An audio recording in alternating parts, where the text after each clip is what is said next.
জুলাই আগস্টের গণঅভ্যুত্থানে ছাত্রলীগের সন্ত্রাসীদের বিচারের কোনো প্রক্রিয়া আমরা আজ অবধি লক্ষ্য করিনি।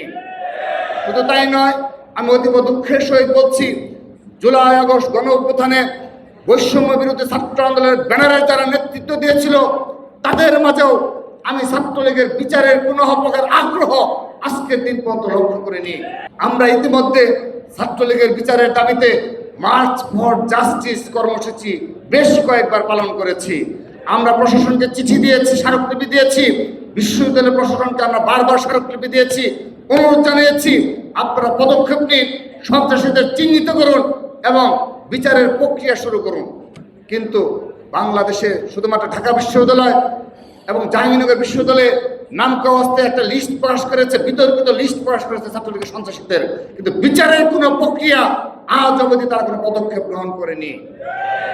আমরা নিন্দা জানাচ্ছি, 1 বছর অতিবাহিত হয়েছে কিন্তু তারা ছাত্রলীগের সন্ত্রাসীদের চিহ্নিত পূর্বক কোনো বিচারের ব্যবস্থা করতে পারেনি। এটি নির্দলীয় সরকার এবং বৈষম্য বিরোধী ছাত্র আন্দোলনের ব্যানারে যারা নেতৃত্ব দিয়েছে তাদের সুস্পষ্ট ব্যর্থতা।